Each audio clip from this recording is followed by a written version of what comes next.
مانگنے کو تو دن رات میں بہت سی دعائیں ہیں جو انسان مانگتا ہے اور مانگتے ہی رہنا چاہیے، کیونکہ دعا خود ایک عبادت ہے. جب انسان اللہ سے مانگ رہا ہوتا ہے تو انسان ایک عبادت کی حالت میں ہوتا ہے.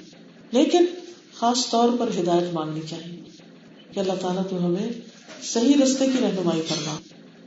ہدایت دو طرح کی ہوتی ہے، ایک ہوتی ہدایت ارشاد اور ایک ہوتی ہدایت توفیق.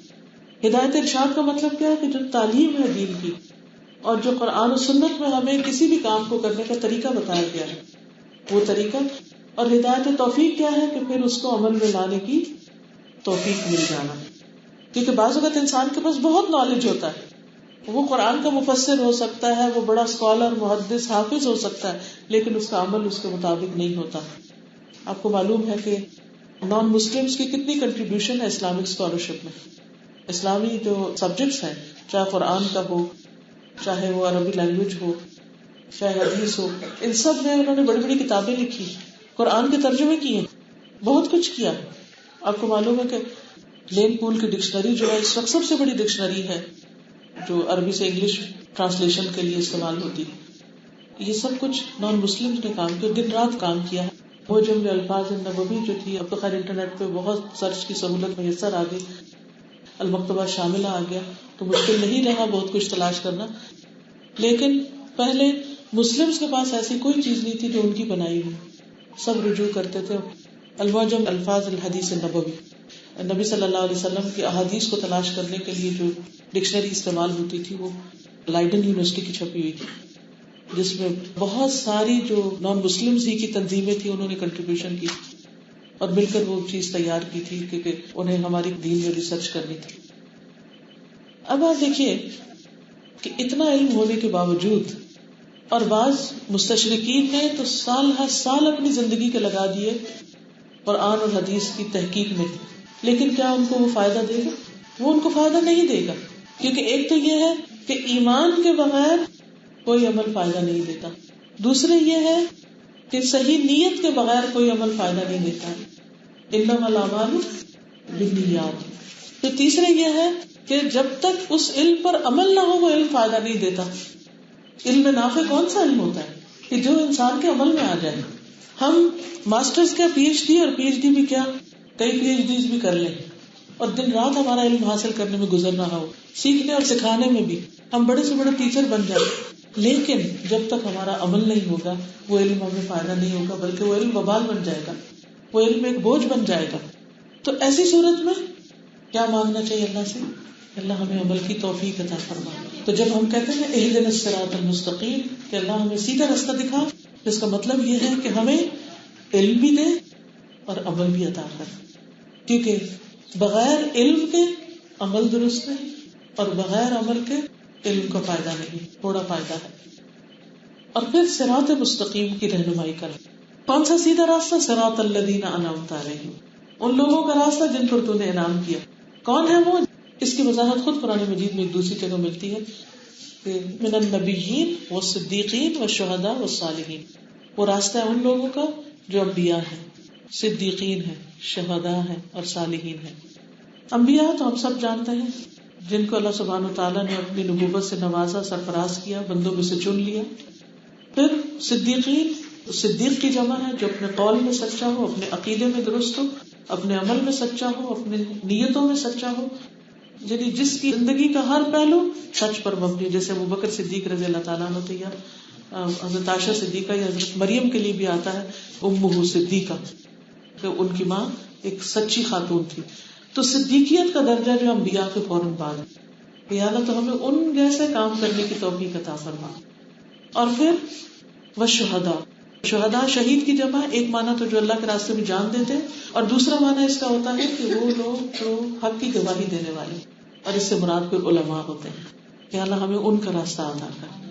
اور پھر والصالحین، وہ لوگ جو نیکی میں مسلسل بندوں کے اور اللہ کے حقوق ادا کرنے کی کوشش کرتے رہتے ہیں. تو ہم اللہ سے دعا کرتے ہیں کہ اہدنا الصراط المستقیم، کہ ہمیں سیدھا راستہ دکھا. صراط الذین انعمت علیہم، ان لوگوں کا راستہ جن پر تو نے انعام کیا. کون ہے وہ؟ جن کے پاس علم نافع اور عمل صالح ہے. غیر المغضوب علیہم، ان کا راستہ نہیں جن پر تیرا غضب ہوا. ان سے مراد عام طور پر یہود لیے جاتے ہیں. اہل کتاب تھے, بڑے بڑے اسکالرس تھے ان کے اندر, لیکن ان کا عمل اس کے مطابق نہیں تھا. اللہ سبحانہ وتعالیٰ ان کو قرآن مجید میں کیا کہہ کے خطاب کرتے ہیں؟ یا اہل الکتاب, او پیپل آف بک, اے کتاب والو. یعنی تمہارے پاس علم ہے, کتاب ہے, بہت پڑھنے پڑھانے والے ہو, لیکن کیا نہیں تھا؟ عمل نہیں تھا. وہ حق کو چھپاتے تھے, نبی صلی اللہ علیہ وسلم پر ایمان نہیں لائے, حق کو دیکھتے پہچانتے ہوئے بھی, جیسے اللہ تعالیٰ فرماتے یعرفونہ کما یعرفون ابناءہم, اس طرح اس کو پہچانتے ہیں جیسے اپنے بیٹوں کو پہچانتے ہیں, لیکن اس کے باوجود وہ عمل نہیں کرنے والے تھے. اسی لیے اللہ تعالیٰ قرآن مجید کے شروع میں ہی بنی اسرائیل سے خطاب کرتے ہیں, یا بنی اسرائیل اذکروا نعمتی التی انعمت علیکم وانی فضلتکم علی العالمین, اور پھر ان کو آخرت سے ڈراتے ہیں. تو ہمیں اللہ تعالیٰ ایسا راستہ نہیں چاہیے ان لوگوں کا نہیں جن پر تیرا غضب ہوا, کیونکہ قرآن مجید میں آتا ہے کہ اللہ تعالیٰ ان پر غضبناک ہوئے اور ان کی شکلیں تک بدل دی گئی. ولا الضالین, اور ضالین سے مراد نصارہ ہوتے ہیں جن کے پاس نہ علم ہوتا ہے نہ عمل ہوتا ہے. اور جو شخص علم کے بغیر عمل کرنے والا ہوتا ہے وہ بھٹک جاتا ہے, اور جو علم پر عمل نہ کرے وہ اللہ کے غضب کا شکار ہوتا ہے. تو اصل راستہ جو انعام یافتہ لوگوں کا ہے, جن پر اللہ تعالیٰ کا فضل ہوگا, جو حقیقی ہمیشہ کی رحمت پائیں گے, وہ لوگ ہیں جو سیدھے راستے پہ چلنے والے ہیں. تو اللہ تعالیٰ ہمیں بھی اس پر چلنے کی توفیق عطا فرمائے, اور ہمیں آخرت میں اپنے انبیاء, صدیقین, شہداء اور صالحین کے ساتھ جمع کرے. اگر کوئی سوال آپ کے ذہن میں ہو تو آپ کر سکتے ہیں. جزاک اللہ. بیٹھیے. ان کا سوال یہ ہے کہ الہدا بنانے کا خیال آپ کو کیوں پیدا ہوا؟ حقیقت یہ ہے کہ اللہ تعالیٰ ہی کی رہنمائی تھی اور اللہ تعالیٰ نے ہی دل میں ڈالا, کیونکہ اس کے بغیر تو کچھ بھی نہیں ہو سکتا. میں جب چھوٹی تھی تو میرے والد نے گریڈ 9 سے مجھے قرآن مجید کا ترجمہ پڑھانا شروع کیا تھا, تو بنیادی طور پر قرآن پاک کا پڑھنا اس کا اصل سبب بنا. اور آپ دیکھیے اگر قرآن پاک آپ کھولیں تو شروع میں ہی آتا ہے ذالک الکتاب لا ریب فیہ ھدی للمتقین, یہ کتاب جس میں کوئی شک نہیں, متقین کو ہدایت دیتی. اور متقین کون ہے؟ جو اللہ سے ڈرنے والے لوگ ہیں. تو سوال پیدا ہوتا ہے کون ہے وہ جن کو ہدایت ملتی؟ ہر ایک کو کیوں نہیں ملتی؟ وہ متقی کون ہوتے ہیں؟ پھر وہ بتایا الذین یؤمنون بالغیب ویقیمون الصلاۃ ومما رزقناہم ینفقون, کہ ان کا ایمان ہوتا ہے, عمل ہوتا ہے, نماز پڑھتے ہیں, رزق خرچ کرتے ہیں. اچھا, پھر یہ سارے لوگ تو نہیں نماز پڑھتے ہمارے آس پاس, تو پھر وہ متقی نہیں, اور اگر وہ متقی نہیں تو ان کو ہدایت نہیں ملے گی, ہدایت نہ ملی تو پھر کیا ہوگا؟ تو سوالوں کا ایک سلسلہ شروع ہو گیا. پھر آگے جا کے آتا ہے یا ایھا الناس, اے لوگوں.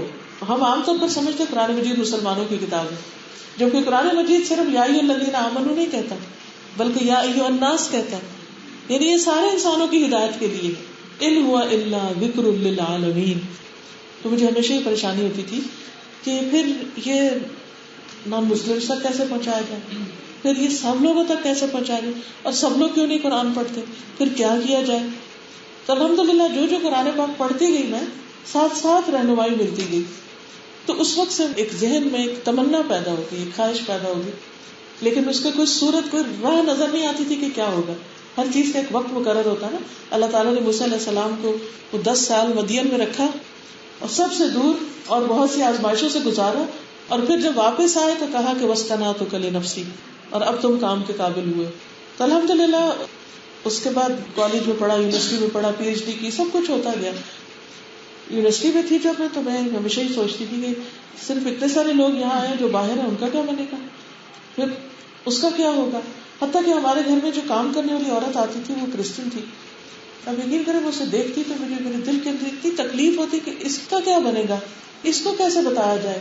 تو یہ جو انسانوں کی محبت, انسانوں کی ہمدردی اور انسانوں کی تڑپ, انسانوں کی آخرت کی فکر تھی, اس کے لیے یہ کام شروع کیا. اور الحمدللہ اللہ نے اس میں برکت ڈالی. اور ڈے 1 سے جب الہدا بنا, جب سے ہی میری خواہش یہ تھی کہ صرف میرے لیے نہیں, صرف میرے خاندان کے لیے نہیں, صرف میرے شہر کے لوگوں کے لیے نہیں, صرف میرے ملک کے لوگوں کے لیے نہیں, بلکہ اس زمین پر جو اللہ کی زمین اور اس پر رہنے والی ساری مخلوق اللہ کی ہے, یہ ان سب کے لیے ہے. اس سے سب کو فائدہ پہنچنا چاہیے. تو الحمدللہ پھر اللہ تعالیٰ نے ساتھ ساتھ رہنمائی کی اور راستے کھلتے گئے, اور بہت سنسیئر ایسے لوگ ساتھی بنے کہ جو اس کام کو آگے لے کر بڑھے, اور انہوں نے جان مال وقت کی قربانیاں کی. یہ صرف میری کوشش نہیں, اس میں بہت سارے لوگوں کا حصہ ہے. اللہ تعالیٰ ان سب کو جزائے خیر عطا کرے. اسپیشلی یونیورسٹی بچوں کے لیے میڈیکل کالجز یا جیسے آج کل پڑھائی کا بہت زیادہ FSC انٹری ٹیسٹ بالکل پھر میڈیکل اسٹڈیز، یہ کس طرح کریں بیلنس لائف کو، کتنا ٹائم نکالیں اور کس طرح اس کو لے کے ساتھ چلیں؟ جی، ان کا سوال ٹائم مینجمنٹ کے بارے میں ہے کہ بچیاں یونیورسٹی میں پڑھتی ہیں، کالجز پڑھتی ہیں، اور پھر اس کے ساتھ ساتھ قرآن کو بھی پڑھنا ہے، دین کی تعلیم بھی حاصل کریں، تو بیلنس کس طرح کریں. اور پھر اس میں یہ ہے کہ آگے بڑھ کر جو پھر شادی بھی ہو جاتی ہے، شادی کے بعد بچے ہو جاتے ہیں، پھر اور مصروفیات ہو جاتی، پھر اگر جاب بھی کر رہے ہیں تو پھر کرنا کیا چاہیے. اس میں آپ دیکھیے کہ زندگی کا کوئی مرحلہ ایسا نہیں کہ جس میں آپ مصروف نہ ہو. جب بچے ہوتے ہیں تو اور مشکلات ہوتی ہیں، جب جوان ہوتے ہیں تو اور مسائل ہوتے ہیں، جب شادی ہو جاتی ہے تو اور مسائل شروع ہوتے ہیں. پہلے اپنے بچے چھوٹے ہوتے ہیں، جب وہ بڑے ہو جاتے ہیں تو پھر ان کی شادی اور ان کے بچے. اب میری جتنی بھی کولیگز ہیں، جو میری ساتھی ہیں جنہوں نے ساتھ مل کے کام شروع کیا، وہ سب ابھی اس فیز میں آئے ہوئے سمیت میرے کہ ہمارے بچوں کے بچے ہو رہے ہیں. اب کیا ہے، اپنے بچے تو کسی نہ کسی طرح پال کے بڑے کیے کہ چلو ہماری ذمہ داری ختم ہوئی. اب وہ ایک بچے کا بچہ ہے تو وہاں جانا ہے، اس کی ڈلیوری ہے، پھر دوسرے کی ہے، پھر تیسرے کے ساتھ یہ مسئلہ ہے، اب وہ گھر میں وزٹ کرنے کے لیے آ رہے ہیں، اب ٹائم نہیں. اب یہ سب چلتا رہے گا، آخری دم تک، آخری لمحے تک یہ مصروفیات کم نہیں ہو سکتی، یہ اسی طرح رہیں گی. کرنا کیا ہے؟ ٹائم مینجمنٹ کرنی ہے. ٹائم مینجمنٹ سالانہ اعتبار بھی کر سکتے ہیں، سال کے اعتبار سے، کہ سال کا ایک مہینہ، مثلا رمضان کا مہینہ میں نے چھٹی لے کر اس میں نے ہر روز ایک سپارے کا مطالعہ کرنا ہے. اور اس کے لیے فہم القرآن کا ہمارا پروگرام جیسے ہوتا ہے، یہ اسی چیز کو سامنے رکھ کے بنایا گیا تھا کہ 30 دنوں میں پورے قرآن کا ترجمہ لوگ سن لیں. اگر پڑھ نہیں بھی سکتے، خود سے نہیں سمجھ سکتے، تو ایک دفعہ وہ کر لیں. ہو گیا، کم از کم ایک دفعہ پورے قرآن سے گزر کے الحمدللہ. پھر دل چاہتا ہے کہ اور کرے. اب آپ کیا کر سکتے ہیں کہ اپنا منتھلی اسکیڈول بنا سکتے ہیں یا ویکلی بنا سکتے ہیں. ویکلی اسکیڈول میں کیا ہے کہ جیسے چھٹی کا ایک دن ہے تو چھٹی کے ایک دن میں 1 گھنٹہ آپ قرآن کے لیے وقف کر دیں، اس ٹائم کو بلاک کر دیں اور کچھ نہیں کرنا، یہ میری قرآن کلاس کا وقت ہے. جیسے میں یونیورسٹی میں تھی، PhD کر رہی تھی، تو بہت کام تھا اور میرے پاس وقت نہیں ہوتا تھا، تو میں نے ہفتے میں ایک دن 1 گھنٹہ مقرر کیا تھا، جس میں اپنے وہاں گلاسکو کی جو مسجد تھی اس میں جا کر میں قرآن مجید کا درس دیتی تھی. اور اس کا مقصد یہی تھا کہ میں خود بھی قرآن سے جڑی رہوں گی اور اوروں کو بھی اپنی ذات سے فائدہ پہنچاؤں گی. اور اس ایک دن کے 1 گھنٹے میں اللہ نے اتنی برکت ڈالی تھی. 7 دن باقی سارا وقت، حتیٰ کہ عید کے دن بھی ہم عید کی نماز پڑھ کے یونیورسٹی چلے جاتے تھے، کیونکہ یونیورسٹی کھلی ہوتی تھی وہاں، تو کام شروع کر دیتے تھے واپس. لیکن اس 1 گھنٹے میں اتنی برکت ہوئی کہ الحمدللہ بے شمار لوگوں نے اس سے فائدہ اٹھایا. آپ لوگ بھی ہر ہفتے کے 1 گھنٹہ یا 2 گھنٹہ قرآنک لیسنز کے لیے فکس کر لیں. اور اس کا بہتر طریقہ یہ کہ گروپ اسٹڈی کریں، مل بیٹھ کر. اگر آپ کو کوئی ٹیچر مل جائے تو بہت اچھا، اگر نہیں ملے تو انٹرنیٹ پر ساری تفسیر کے لیسنز موجود ہیں. اور اب تو الحمدللہ اسمارٹ فونز جو ہیں، اینڈرائڈ جو ہیں یا آئی فونز وغیرہ، ان کے اوپر اپلیکیشن ہے قرآن فار آل کے نام سے، اور اس کو آپ کھولیں تو تفسیر، تجوید، سارے لیسنز اس میں موجود ہوتے ہیں. آپ بیٹھے ہاسٹل میں ہیں، گھر میں ہیں، ٹریول کر رہے ہیں، اپنا ٹائم ایک فکس کیا ہوا، اس ٹائم پر آپ اپنا موبائل آن کریں، کلک کریں اپنا لیسن اور اپنے قرآن مجید کا سپارہ ساتھ رکھیں اور اپنے ڈیٹیلڈ قرآن مجید کی تفسیر آپ سنتے جائیں. پھر اگر آپ کو وقت ملے تو آپ یہ بھی کر سکتے ہیں، جیسے ہمارے سال کے کورسز ہوتے ہیں، 1 سال کی بریک لے کر آپ اپنے آپ کو پورا 1 سال کے لیے وقت کر کے پوری تعلیم حاصل کر لیں اور اس کے بعد دوبارہ اپنی اسکول یونیورسٹی شروع کر لیں. اس کا آئیڈیا مجھے کہاں سے آیا؟ جب میں باہر ہی تھی تو مجھے بتایا گیا کہ جیوز یہ کرتے ہیں کہ وہ اپنے بچوں کو A لیولز کے بعد ایک خاص وقت کے لیے یونیورسٹی جانے سے پہلے اپنی ریلیجس تعلیم دے دیتے ہیں تاکہ وہ اپنے دین کو جان لیں. اب اسی وجہ سے آپ دیکھیں کہ کتنی چھوٹی کمیونٹی ہے ان کی، لیکن کتنے ان کے اندر جو یونٹی ہے، جو ان کے مقاصد ہیں، ان کے لیے کتنے آپس میں ویل کنیکٹڈ ہے. کوئی ایک ریزن تو ہونی چاہیے نا اتحاد اتفاق کی. ہمارے لیے ہم سب مسلمان کس چیز پہ اکٹھے ہو سکتے ہیں؟ ایک چیز، اور وہ قرآن ہے. تو اگر ہم سب سارے بایسز چھوڑ کے قرآن کے اوپر آ جائے تو انشاءاللہ ہمارے انہی اسٹڈیز کے ساتھ ساتھ ٹائم مینجمنٹ کے ساتھ ہم قرآن مجید کو اپنی جوانی میں ہی پڑھ سکتے ہیں. پڑھنا تو ہر عمر میں چاہیے، لیکن جوانی اس لیے بہتر ہے کیونکہ انسان جتنا ارلی سٹارٹ کرے گا اتنا اس کو زیادہ یاد رہے گا، اتنا زیادہ لمبے عرصے تک عمل کر سکے گا. قیامت کے دن جب اتنا سخت دن ہوگا، سورج نزدیک آ چکا ہوگا اور ہر شخص پسینے میں ڈوبا ہوا ہوگا اور کوئی سایہ نہ ہوگا اللہ کے عرش کے سوا، تو اس وقت 7 لوگوں کو عرش کے نیچے جگہ دی جائے گی.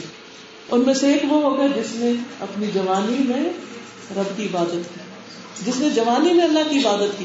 تو آپ ماشاءاللہ سب اس وقت ہال بھرا ہوا جوان لوگوں سے, آپ سب کو میں یہ کہوں گی کہ انتظار نہ کیجیے کہ اچھا بوڑھے ہوں گے اور سارے کام ہو جائیں گے, اسٹڈیز ہو جائیں گی, جابز ہو جائیں گی, شادیاں ہو جائیں گی, بچوں کے, پھر ہم اللہ کے لیے وقت نکالیں گے. ریٹائرمنٹ کے بعد اکثر لوگ کیا کرتے ہیں, وہ کہتے ہیں جب ریٹائر ہو گئے نا تو پھر یہ کورس کریں گے یا پھر یہ چیز پڑھیں گے. نہیں, ابھی سے شروع کر لیں جتنا ہو سکتا ہے, کیونکہ جب ہم نے شروع کر لیا, ارادہ کر لیا, پورا نہیں بھی ہوگا تو اللہ سبحانہ و تعالیٰ ہمیں ان لوگوں میں سے اٹھائیں گے جو اس کے دین کو سمجھنے والے ہوں گے. کیونکہ آتا نا جیسے کوئی شخص حج اور عمرے کے سفر پر نکلا, راستے میں اس کی وفات ہو گئی تو قیامت کے دن وہ کس میں سے اٹھایا جائے گا؟ وہ تلبیہ پڑھتے ہوئے اٹھایا جائے گا, وہ حج عمرے کا ثواب پورا اس کو مل چکا ہوگا. تو آپ بھی سفر شروع کر لیجیے, چاہے آپ حفظ کرنا چاہتے ہیں یا آپ ترجمہ تفسیر سے پڑھنا چاہتے ہیں یا دین جس طرح بھی سیکھنا چاہتے ہیں, تو انشاءاللہ اگر پورا ہو گیا تو ٹھیک, نہیں بھی ہوا تو اللہ تعالیٰ کے ہاں پورے لکھے جائیں گے. ہم اپنے والدین کو کس طرح چلائیں؟ ان کو ہم کہتے ہیں اگر پڑھیں تو وہ کہتے ہیں ہم نے اتنا پڑھایا, یاسین جس طرح سے پڑھ رہے ہیں 72 جی جی کوئی بات نہیں. کسی وقت جب وہ آپ سے بہت ہمدردی پیار یعنی وقت ہوتے ہیں نا, بڑے ہو جاتے ہیں نا جب والدین, کبھی ضد میں آ جاتے ہیں, کبھی وہ ایکسپٹ نہیں کرتے بات کو, سوچتے ہیں چھوٹے ہیں ہمیں کیا بتا رہے ہیں, تو ایسی صورت میں کوئی ایسا وقت دیکھیے کہ جس میں تھوڑی سی بھی بات سننے کے لائق ہے, تو بحث اور آرگیومنٹ کیے بغیر انہیں کہیں کہ یہ میں آپ کو تھوڑی سی آیتیں سنانا چاہتے ہیں, اچھی آواز میں ان کو تلاوت کر کے سنائیں, پھر اس کا ترجمہ سنائیں. عربی کی ایک سیئنگ ہے, والذوق یولد الشوق, ذوق شوق پیدا کرتا ہے, یعنی ذائقہ جو ہوتا ہے نا کسی چیز کا, اس سے پھر کھانے کی طلب پیدا ہو جاتی ہے. جب قرآن مجید ایسی خوبصورت چیز ہے کہ جس کو اگر آپ تھوڑا سا چکھ لیں نا تو پھر آپ رہ نہیں سکتے اس کو پڑھے بغیر. سورۃ الواقعہ اتنی خوبصورت سورت ہے, آپ اس کو رواں ترجمہ پڑھ کے سنا دیں. سورۃ قاف, سورۃ الحاقہ, کوئی بھی سورت آپ اٹھائیں اور ان کو پڑھ کے سنائیں اس کا ترجمہ, تو انشاءاللہ آہستہ آہستہ ان کے دل اس کی طرف مائل ہوں گے, اور دعا بھی کریں. جی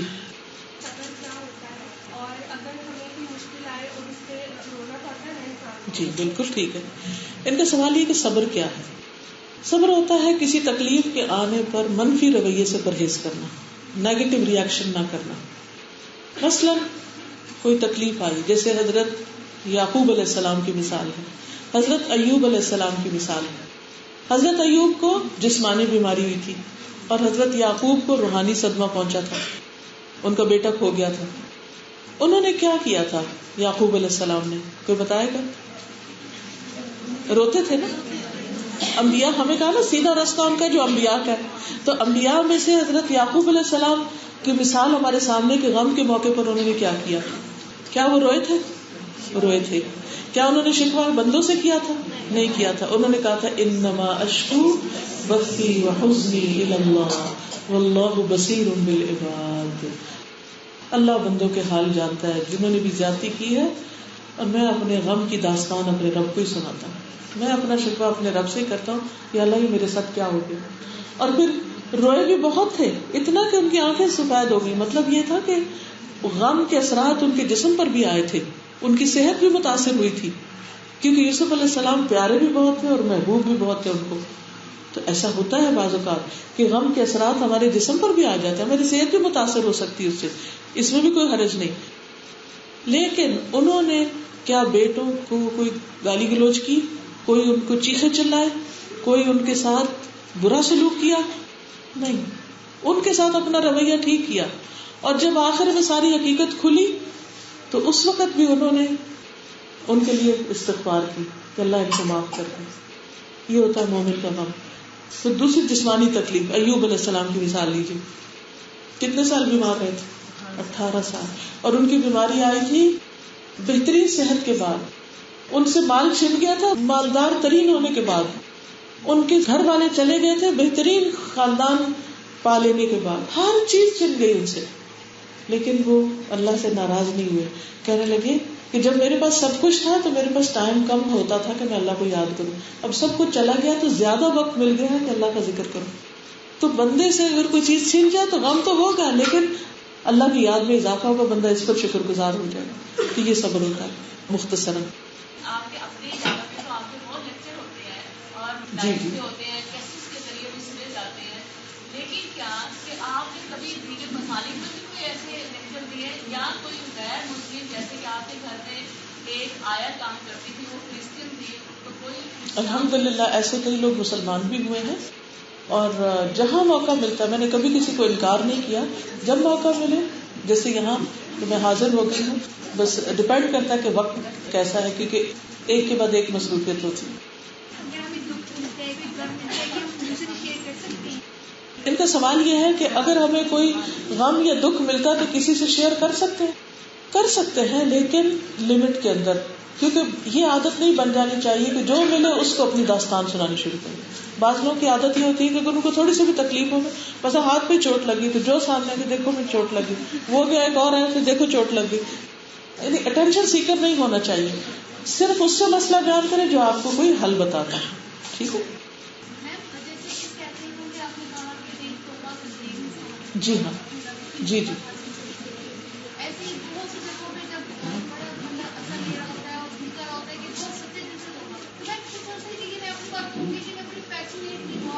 ٹھیک ہے,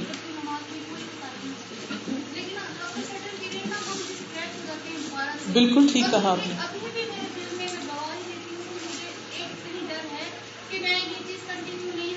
صحیح,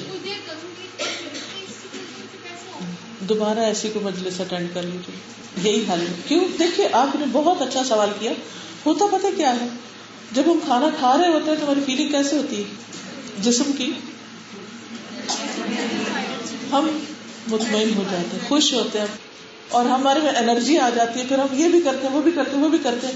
پھر آہستہ آہستہ آہستہ آہستہ آہستہ وہ انرجی ایگزاسٹ ہو جاتی ہے, انرجی کم ہو جاتی ہے, پھر کچھ کام نہیں ہوتا ہم سے, ہے نا. وی آر ہیومنز, ہمارے سسٹم ایسے کام کرتے ہیں. پھر ہمیں کیا ضرورت پیش آتی, پھر کھانے کی ضرورت پیش آتی, پھر کھا لیتے ہیں. روحانی طور پر بھی یہ ہوتا ہے, جب غذا ملتی ہے ہم انرجائز ہو جاتے ہیں, ہم سچے دل سے توبہ بھی کرتے ہیں, ہم اچھے اچھے کام بھی شروع کر دیتے ہیں. لیکن کچھ عرصے کے بعد پھر ہمیں شیطان بہکانے لگتا ہے, یا ہماری انرجی لیولز لو ہوتے ہیں, پھر ہم دوبارہ اس روٹین پہ واپس جانے لگتے ہیں. چلو اگر 100% واپس نہیں تو کچھ نہ کچھ پیچھے آ جاتے, پھر ضرورت ہوتی ہے کہ دوبارہ ہم کچھ سنیں, کچھ کریں. اسی لیے جمعے کا دن کیوں رکھا گیا, تاکہ اس دن خطبہ ہو, لوگوں کو ایک ایمانی بوسٹ ملے. پھر جمعے کے علاوہ بھی تعلیم کی مجلسیں ہونی چاہیے, تاکہ جب کم ہونے لگے ایک لیکچر اور سن لیں. اب الحمدللہ اگر بہت مصروف زندگی ہے, نہیں آپ گیدرنگ میں جا سکتے, جیسے میں نے کہا کہ اب تو ہر ہاتھ میں قرآن آ گیا ہے, پام پر, ہر ایک کے پاس موبائل ہے, ہر ایک کے پاس میموری کارڈ یوز کر سکتے ہیں, انٹرنیٹ کے تھرو جا سکتے, ویسے آپ اپلیکیشنز کے تھرو آپ تفسیر سن سکتے ہیں. تو اپنے لیے ایک اسکیڈول بنائیے, ہفتہ وار یا ڈیلی یا کسی بھی طرح کہ جس میں ہم اپنے ایمان کو انرجائز کریں. جیسے ایک صحابی نے دوسرے سے کہا تھا نا کہ آؤ ایک لمحے کے لیے ایمان لے آئیں, تو انہوں نے کہا ہم تو پہلے ایمان والے. تو نبی صلی اللہ علیہ وسلم کے پاس گئے, تو ان کا مطلب کیا تھا آپ نے بتایا ان کو کہ مل کر اللہ کا ذکر کریں. حضرت موسیٰ علیہ السلام نے کیا کہا تھا کہ اللہ سبحانہ وتعالیٰ سے کہ آپ ہارون کو میرا مددگار بنائیں, کئی نسبحک کثیرا ونذکرک کثیرا انک کنت بنا بصیرا, تاکہ ہم کثرت سے تیری تسبیح کریں, کثرت سے تیرا ذکر کریں, تجھے یاد کریں, تو ہمیں دیکھتا ہے. تو ہر انسان کو ضرورت ہوتی ہے کہ اللہ سبحانہ وتعالیٰ کی یاد کے لیے وہ کسی نہ کسی کے ساتھ بیٹھ کے تذکرہ کرے. ایک ہوتا ہے ذکر جو ہم زبانی اپنے دل میں کرتے ہیں یا زبان سے کرتے ہیں, اللہ کو یاد کرتے ہیں, اور ایک ہوتا ہے تذکرہ. ہم کیوں اپنے پیاروں کی باتیں کرتے ہیں, کیونکہ ہمیں اس میں لطف آتا ہے, مزہ آتا ہے, ہمیں خوشی ہوتی ہے. ہم کتنے قصے چلاتے ہیں, آج میری بات ہوئی بیٹے سے, اس نے یہ کیا, اس نے یہ کہا. امی سے بات ہوئی, جیسے ہاسٹل میں آپ لوگ ہیں, امی سے بات ہو جاتی, پھر آپ اپنی دوستوں کو بتاتے ہیں میری آج امی سے بات ہوئی, میں نے امی کو یہ کہا, امی نے یہ کہا. یہ کیا باتیں ہیں جو آپ کر رہے ہیں, امی سے یہ کہا, امی نے وہ کہا. Why are you talking like this? کیونکہ اس سے ہمیں خوشی ملتی. تو کچھ کام ہم عقل کے تابع نہیں کرتے, دل کی خوشی کے لیے کرتے. کچھ چیزیں ہماری روح کی ضرورت ہے, کچھ ہماری جذبات کی ضرورت ہے, کچھ ہمارے جسم کی ضرورت ہے, کچھ ہماری سوشل نیڈز ہیں. تو ان نیڈز کو اللہ تعالیٰ نے بہت خوبصورت طریقے سے پورا کیا, صرف ایکسپلور کرنے کی اور ان کو اپنی زندگی میں لانے کی ضرورت ہے. ٹھیک ہے, وعلیکم السلام.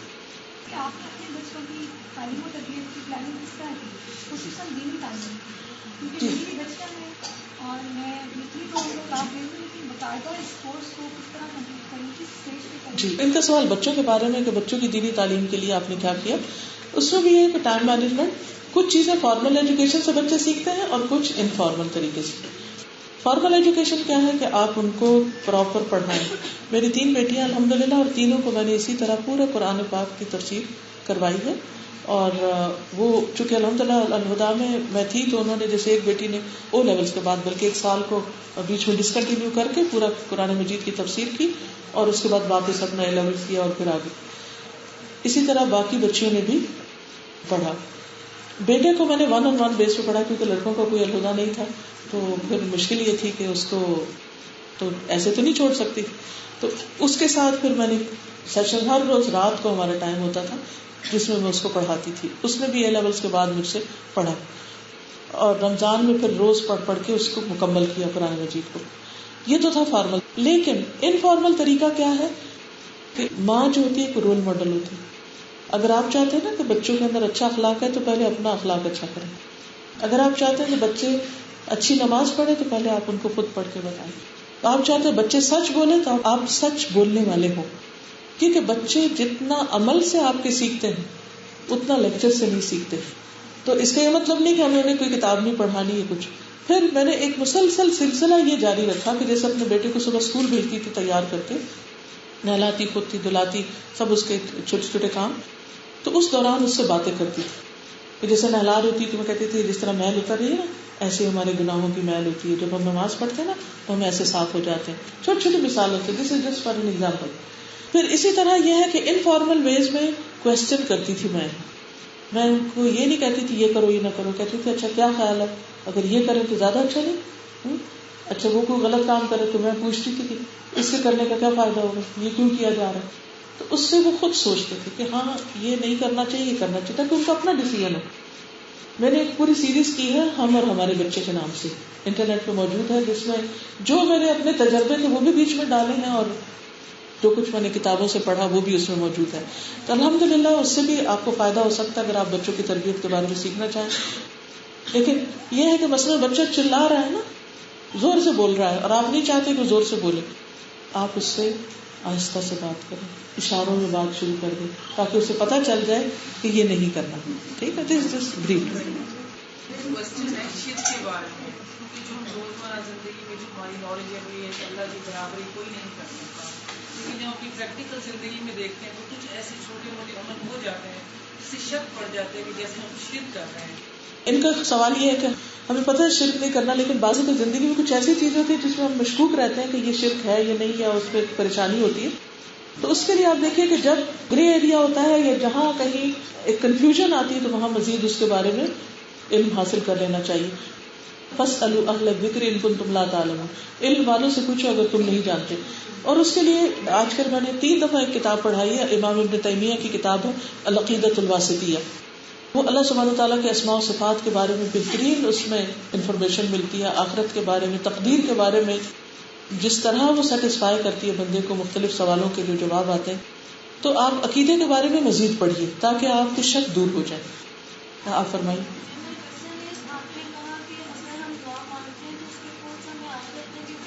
جی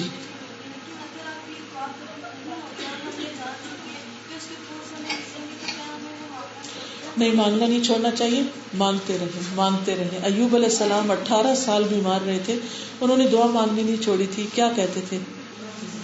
انی مسنی الضر وانت ارحم الراحمین. کچھ ایسے رشتے ہوتے ہیں جیسے غیر محرم ہے، ہمارے بچوں کی عمر کے ہوتے ہیں، وہ ایسے دعوتوں میں اکٹھے ہو جاتے ہیں. اب ہمارے اندر تڑپ ہوتی ہے کہ ان کو کچھ بتا دیں، ہنس رہے ہیں، بول رہے ہیں، بات کا سڑکوں میں بیٹھے ہیں، بات کا تاش کھیل رہے ہیں ڈرائیور لوگ. بالکل. تو پھر ایسے جب وہ تڑپ ہوتی ہے تو ہم لوگ کیسے ان کو بتائیں؟ ان سے جیسے بات چیت کرتے ہیں اسی طرح ان سے پردے میں بیٹھ کے بات چیت کر سکتے ہیں. میرا کوشچن کاسٹ سسٹم کے حوالے سے ہے کہ ہمارے یہاں یہ چیز کافی زیادہ کامن ہو چکی ہے کہ ہم لوگ رشتے کرتے ہیں لوگوں کو اپنی ہی کاسٹ میں یا اپنی سیکٹ میں جاتے ہیں. اس حوالے سے آپ کیا کہیں گے؟ یہ ہمارے کلچر میں ہے، دین میں نہیں ہے. ایک کوشچن ہے کہ جب ہم دنیا میں کسی محبت کرتے ہیں تو ہم کہتے ہیں ہم بے بس ہیں، تو ہم اللہ کی محبت میں کیسے بے بس ہو سکتے ہیں؟ اس کے ذرائع کیسے ہو سکتے ہیں کہ ہم کوئی بھی رکاوٹ آئے ہم اس کو رکاوٹ کو قبول نہ کریں بلکہ بے بسی میں ہم ایسے عمل کر جائیں اس دنیا میں کا کیا ہے؟ اس میں آپ غور کیجیے کہ دنیا میں اگر محبت کسی کے دل میں آئی اور آپ سب کچھ قربان کرنے کو تیار ہے تو وہ کیسے آئی؟ اس کی کوئی خوبی دیکھ کر، کوئی وجہ تھی، کوئی ادا اس کی پسند آ گئی یا کوئی بھی ریزن تھی. تو اسی طرح اللہ کی محبت کے لیے ایک تو اللہ کی کتاب کا پڑھنا بہت فائدہ دیتے ہیں. مجھے حقیقی معنوں میں اللہ کی محبت نصیب ہوئی ہے قرآن کے ذریعے. اسی طرح کائنات میں غور و فکر کہ جب انسان اس اینگل سے دیکھتا ہے کہ یہ اللہ کی بنائی ہوئی چیزیں تو اس کی عقل جب حیران ہوتی ہے تو خود بخود وہ اللہ تعالیٰ کی طرف اٹریکٹ ہوتا ہے. پھر دعا کہ اللہ اپنی محبت کا رزق دے دے ہمیں. یہ رزق ہے جس کو اللہ تعالیٰ چاہے عطا کرتا ہے. تو آپ اس محبت کو مانگیے, ٹھیک ہے, اللہ دے گا. سوال بھی تھوڑا سا کنٹینیو کروں گی. میں چاہتی ہوں کہ آپ ڈفرینشیٹ کریں between Allah love and human love, اور یہ بتائیں کہ اللہ کی خاطر محبت کرنا کیا ہوتا ہے. ایک جامعہ جواب مجھے چاہیے جو میں کب سے ڈھونڈ رہی ہوں, مجھے نہیں ملا. آپ نے 3 چیزیں پوچھی ہیں. پہلا حصہ ہے اللہ کی محبت, دوسری ہے بندوں کی محبت, اور تیسری ہے اللہ کی خاطر بندوں سے محبت. ٹھیک ہے, کیونکہ اس کا اجر بہت بڑا. کوئی بھی چیز جب آپ کے ذہن میں آئے نا, ایک اصول دے دیتی ہوں, تو ہمیشہ دیکھا کیجیے کہ نبی صلی اللہ علیہ وسلم کی زندگی میں یہ سب کچھ کیسے تھا. ٹھیک ہے, تو وہاں سے آپ کو ایک معتدل بیلنس پوائنٹ آف ویو ملے گا. کیا نبی صلی اللہ علیہ وسلم نے کسی انسان سے محبت کی؟ میرا سوال ہے آپ سے, کی کس سے کی؟ حضرت خدیجہ سے, حضرت عائشہ سے, حضرت ابوبکر صدیق سے, بہت سے لوگوں سے. بلکہ صحابہ یہ کہتے ہیں کہ ہم میں سے ہر ایک کو یہ لگتا تھا کہ آپ سب سے زیادہ ہم سے محبت کریں. حضرت خدیجہ کی وفات کے بعد کیا وہ محبت ختم ہو گئی؟ آپ نے فرمایا تھا قد رزقت حبها, مجھے اس کی محبت کا رزق ملا. اور جب ان کی بہن آتی, ان کی آواز اس سے ملتی ہوتی تھی حضرت خدیجہ سے, تو وہ ایک دم حضرت خدیجہ کو یاد کرتے تھے. پھر جب کوئی بھی بکری ذبح کرتے تو حضرت خدیجہ کی سہیلیوں کو گوشت بھیجتے تھے کہ یہ خدیجہ سے محبت کرتی تھی. تو خدیجہ کی محبت کی وجہ سے ان کی سہیلیوں کا خیال رکھنا. پھر بچوں سے محبت کرتے تھے آپ, حضرت حسن حسین سے کی نا آپ نے. پھر آپ دیکھیے کہ باقی لوگوں سے بھی کی. اچھا, لیکن ازواج مطہرات کیا کہتی ہیں کہ جب آپ گھر میں ہوتے تھے تو ہم سے ہنسی مذاق کر رہے ہوتے تھے, خوش باش بات چیت کر رہے ہوتے تھے, لیکن جو ہی اذان ہوتی تو ہم سے اجنبی ہو جاتے تھے, کیونکہ اللہ کی محبت ان ساری محبتوں پہ غالب ہے. اب اللہ تعالیٰ کی محبت کیسی ہوتی ہے؟ محبت اصل میں لاتی کیا ہے؟ دل میں اللہ کی یاد لاتی ہے. اللہ سے محبت کیا ہے کہ اللہ کا ذکر, یاد یا دھیان ادھر رہتا ہے. جس سے محبت ہوتی ہے ہمارا دھیان ادھر لگ جاتا ہے, یا نہیں, بار بار اسی کا خیال آتا رہتا ہے. ماں کو اپنے بچے سے محبت ہوتی ہے, ہر ماں نے ایکسپیرینس کیا ہوگا کہ پھر اس کا دھیان ادھر ہی لگا رہتا ہے میرا بچہ, پتہ نہیں اسے کھایا کہ نہیں, پتہ نہیں یہ ہوا کہ نہیں, پتہ نہیں آیا کہ نہیں, پتہ نہیں کیا کر رہا, کہیں بھی بیٹھی ہو دھیان وہی لگا ہوا. یہ محبت ہوتی ہے. تو اللہ تعالیٰ کی محبت دراصل ہمیں اللہ تعالیٰ کی یاد دلاتی رہتی ہے. اللہ کو یاد کرتے ہیں تو اللہ تعالیٰ ہمیں یاد کرتے ہیں. فاذکرونی اذکرکم واشکرونی ولا تکفرون. اس میں بھی آپ دیکھیے, اللہ سے محبت کے بارے میں بھی دیکھیے. کیا نبی صلی اللہ علیہ وسلم کو اللہ تعالیٰ سے محبت تھی؟ پھر وہ کیا کرتے تھے اس محبت میں؟ کیا محبت انسان کو زیادہ کام کرنے پہ آمادہ کرتی ہے, بیکار کر دیتی ہے؟ جو محبت آپ کو اچھے کام پر لگا دے وہ محبت اچھی ہے, اور جو محبت آپ کو بیکار کر دے اور آپ امتحان میں بھی فیل ہو جائیں اس محبت کی وجہ سے, جاب بھی نہ ملے آپ کو اس محبت کے پیچھے لگ کے کہ ہر وقت آپ صرف ٹیکسٹ کر رہے ہیں اور باتیں کر رہے ہیں اور اپنے خیالوں میں کھوئے ہوئے ہیں کہ راہ جاتے ٹکرے مار رہے ہیں کہ آپ دیوانے ہو چکے ہیں, تو وہ محبت نقصان دے.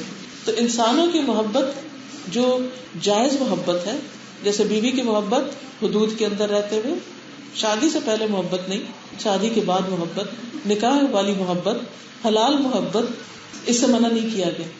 یہ زندگی میں خوشی پیدا کر دیتی ہے اور زندگی کو بہت آسان کر دیتی ہے. ایک بڑی ذمہ داری آ رہی ہوتی ہے نا شادی کے بعد. اللہ تعالیٰ کو پتا تھا کہ بچے پیدا کرنا, گھر بنانا اور ان کی ذمہ داریاں پوری کرنا بڑا مشکل کام ہے, تو چلو ان دونوں میں درمیان محبت ڈال دیں تاکہ اس بوجھ کو آسانی سے خوشی خوشی اٹھا لیں.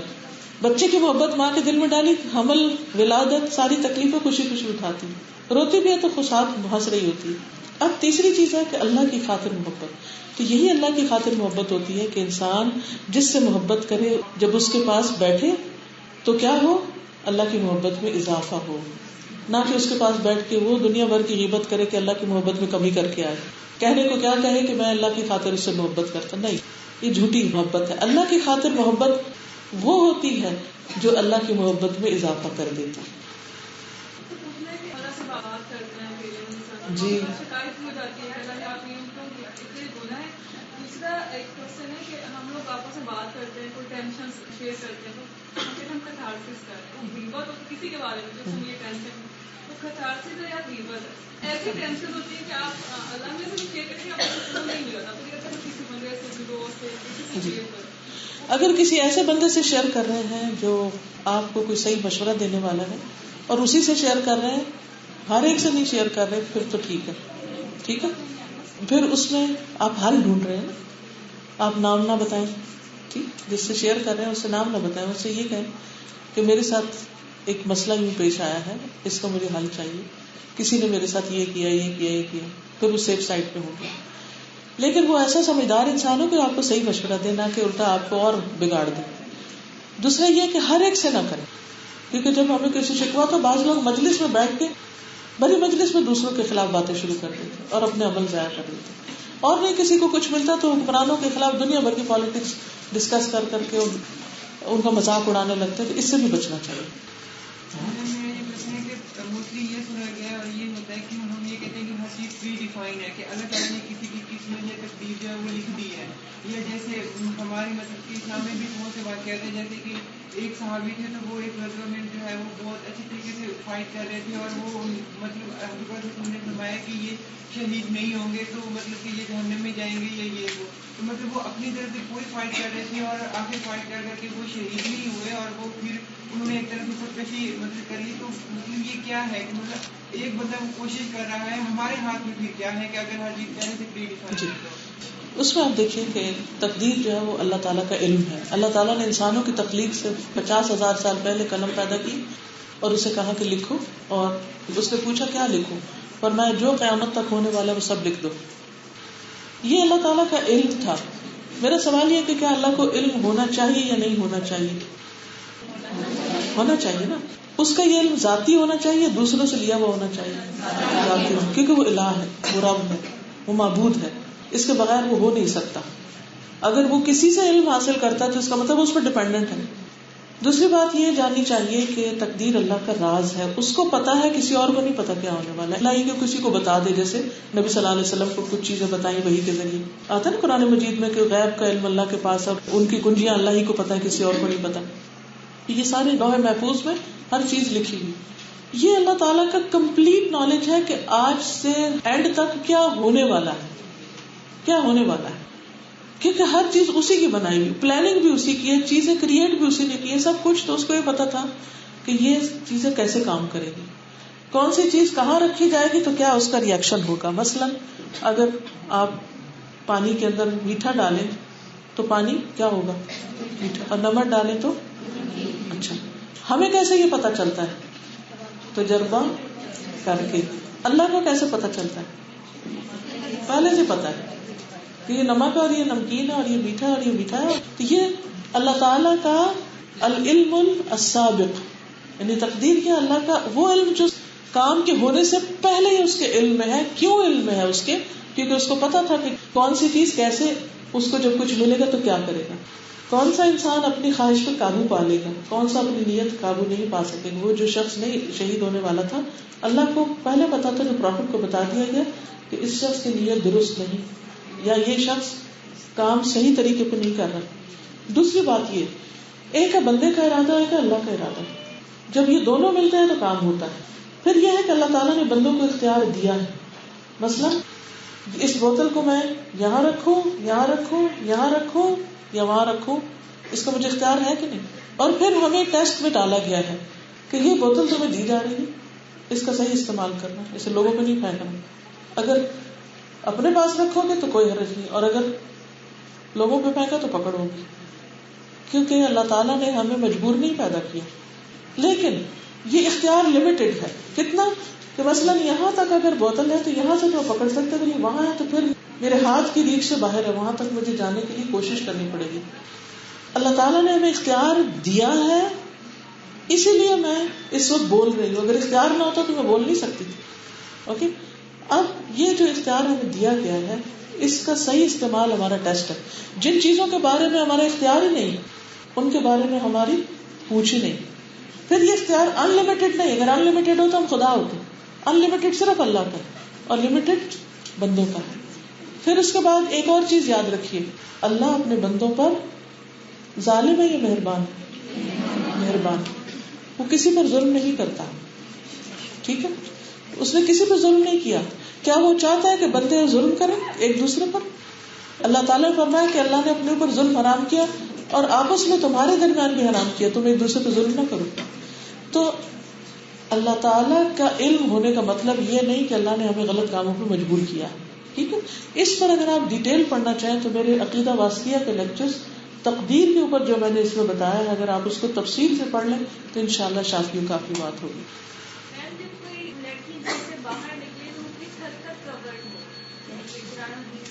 جیسے آپ میرا لیکچر ہے پردہ کیوں ضروری ہے, وہ سن لیجیے, انشاءاللہ سارے دلائل کا جواب ہے. آپ کہتے ہیں نا اگر بچہ اونچا بولے آپ بیٹا دھیما کر لیں یا دھیما, اگر میاں چلائے تو پھر کیا کرنا چاہیے؟ پھر بھی آہستہ کر لینا چاہیے. وآخر دعوانا الحمدللہ رب العالمین. سبحانک اللہم و بحمدک اشہد ان لا الہ الا انت استغفرک و اتوب الیک. السلام علیکم و رحمۃ اللہ وبرکاتہ.